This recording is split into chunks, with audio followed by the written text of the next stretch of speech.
Today we'll be continuing on our theme from yesterday.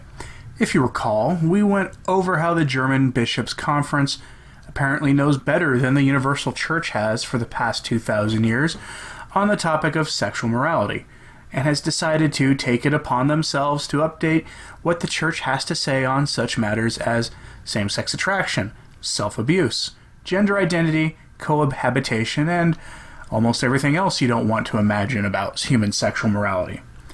In Germany, they're being led by Cardinal Marx, because of course they are. Today's story is different as it takes us to Canada, a country that is probably as far gone in the direction of socialism and degeneracy as Germany, but without the unfortunately named cardinal being involved. But instead of this concerning changing what the Church teaches about sexual morality, this story involves teachers, the state, and how Catholic schools are apparently hotbeds for homophobia. Maybe Canada is the country that still has consistently Orthodox Catholic schools, though I kind of doubt it. Let's dive into the story for details. In Canada, Catholic schools are funded by the government. Canada's private schools get 70% of their funding from the government. This includes private religious schools. Lawmakers have stated that private schools that receive federal funding must follow federal law. Makes sense, right?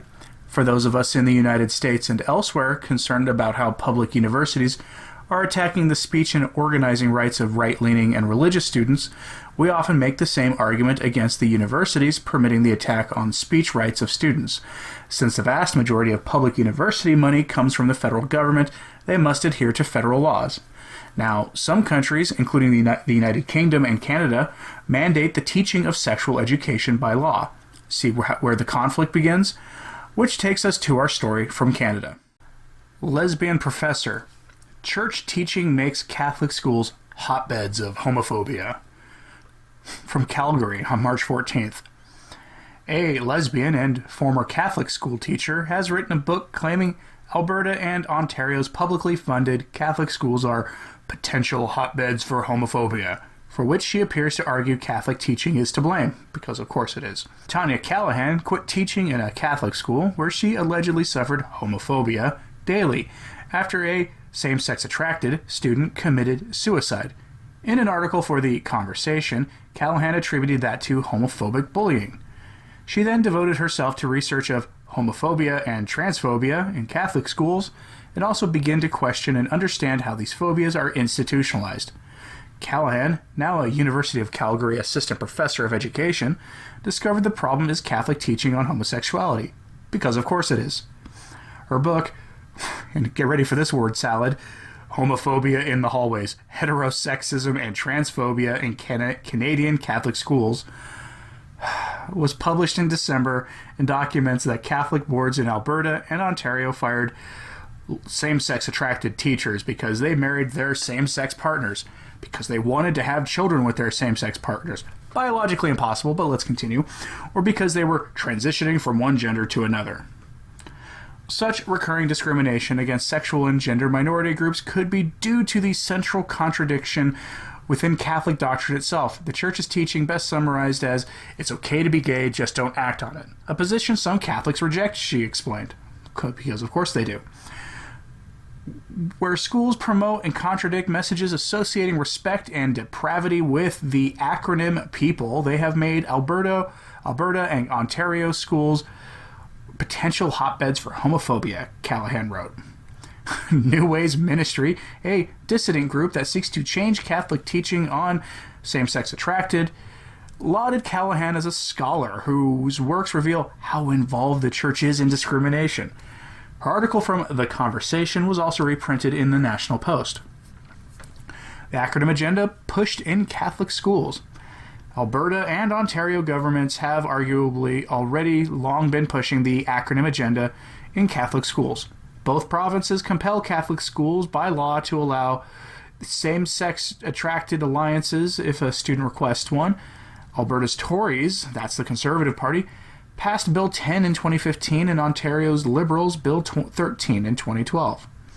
Bill 13 was implemented as part of Ontario's 2009 Equity and Inclusive Education Strategy, which mandated all Catholic and public school boards develop an equity policy and recognize sexual orientation as grounds for non-discrimination, regardless of the board's moral traditions on the subject.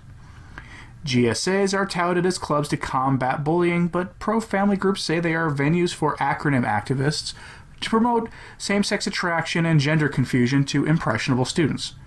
Alberta's current NDP government went much further with Bill 24 in 2017, which banned schools from telling parents their child has joined a GSA. The Justice Center for Constitutional Freedom has challenged Bill 24 in court as unconstitutional. More recently, Education Minister David Eggen ordered a review in December of the hiring contracts of Alberta's 17 Catholic school boards after a former Catholic principal filed 2 human rights complaints against the Calgary Catholic School District, which Callahan pointed to as further proof of her theory. Barb Hamilton alleged during her 15 years with CCSD she was discriminated against because she suffered same-sex attraction and had no choice but to resign. The CCSD has a contract clause stating teachers must follow and model to others, both in and out of school, a lifestyle in harmony with the practices and beliefs of the Catholic Church, it reported. Egan is deeply concerned to learn that any school board was making their employees sign a document that says it's okay not to be gay. He believes that it is simply not acceptable in today's Alberta, his office told Grandin Media. He wants to make sure such clauses are legal, Egan told the media. You have attestations of faith, I mean, that's one thing, he said. But to deny someone employment or termination based on sexuality or other factors is definitely not acceptable. A ministry spokesperson told LifeSite News she had no update on the review at this point. And it turns out that the Catholic schools are protected by the Constitution in this matter, even in Canada. Of course, people are challenging that. But if you want to read that for yourself, I'll have a link to that article on the Sources blog, which is linked in the description below. Be careful of who you accept money from. Whoever pays you is your boss. Remember that. It's why the support I get from you, my subscribers, is an accountability mechanism. Now, let's apply the idea of accountability to Catholic schools and their relationship to secular governments. I said this in an earlier video, though I don't remember which one, but one problem associated with accepting funding and grant dollars from governments for nonprofit organizations of all kinds is the concept of mission creep. Money from any source comes with strings attached. At your job, the money you receive requires you to, do the job they are paying you for, and to adhere to all policies and laws while doing so. Sounds simple, right? Now, apply that to Catholic schools and governments. Governments offer money to various programs. Nonprofits are free to apply for any grant they wish. If awarded a grant, they must adhere to the requirements of the grant. This can cause organizations to bend over backwards to keep access to government money, often changing the direction of the nonprofit organization. Knowing that, let's apply this logic to mandated federal funding of private schools. Suddenly, federal laws on affirmative action, discrimination, and worse all apply to the organization when it wouldn't necessarily have when the organization was independent. Add in the proliferation of political correctness and laws that any Catholic should find intolerable, like, for example, the recognition of fake marriages and their legal protection, or the promotion of drugs that functionally mutilate children in order to help them live a delusion, and you suddenly can understand why the idea of Catholic schools receiving federal funding is horrifying. Or any religious school, for that matter. I don't remember who said this, but public schools and colleges are essentially seminaries for atheism and secularism. Bringing the lifeblood of those schools, money, into Catholic institutions brings about situations similar to what the Church in Canada is now facing. Those schools will almost certainly be forced to adopt anti-Catholic practices in order to remain in good standing with the government. What's astonishing about this is that I'd bet most Catholic schools in Canada are similar to those in America. Most are middling schools that are barely distinguishable from their secular counterparts anyway, with some exceptions, thanks to modernism. And that begs a question. Did the teacher in this story specifically choose which school she wanted to work at based on its orthodoxy and knowing that there'd likely be problems? There are examples of this kind of harassment, such as the case of Marin Catholic High School, in where else but San Francisco, where the Dominican Sisters of Mary, Mother of the Eucharist, run a school and adhere to traditional Catholic standards of morality. The context in that case is pretty straightforward. In 2015, the nuns held an anti-bullying campaign on campus, which is pretty normal for schools these days. The event got co-opted by Rainbow Coalition activists who used them to promote their typical globo-homo sexual immorality agenda we see all around us today.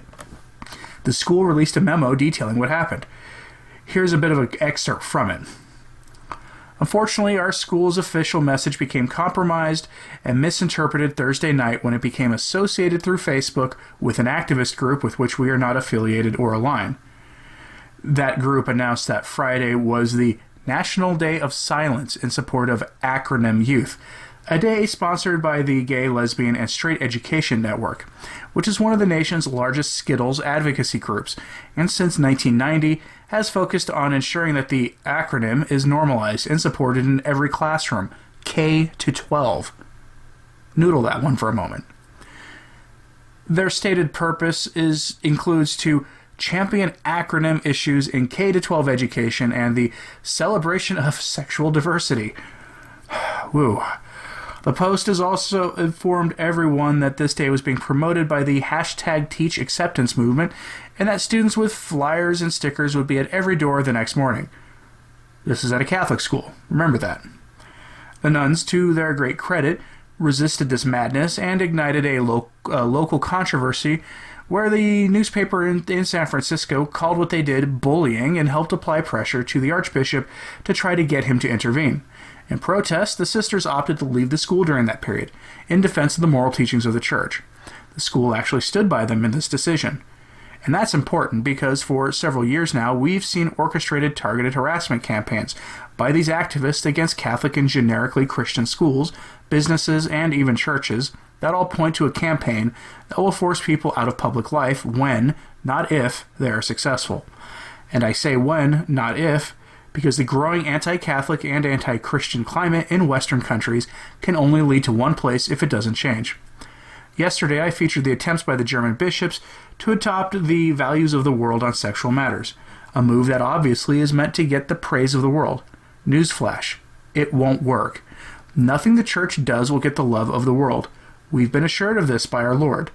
This should be especially obvious to anyone paying attention when you see just how much all this stuff is pushed on the broader society right now. It's literally everywhere, and very often targets kids for, at the very least, indoctrination, if not for more nefarious purposes.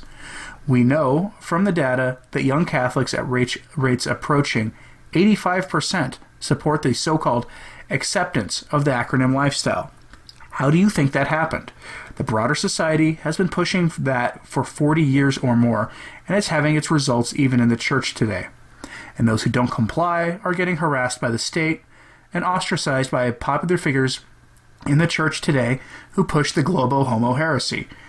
It's here, it's becoming normalized, and your only avenues of resistance are prayer, fasting, and applying material pressure on those in the Church to force them to resist this. Thank you for listening and for your support. If you want to support my work, there are options in the description of this video. I ask that people continue to pray and do acts of penance for the liberation and exaltation of the Church. I'm Anthony Stein. Viva Cristo Rey.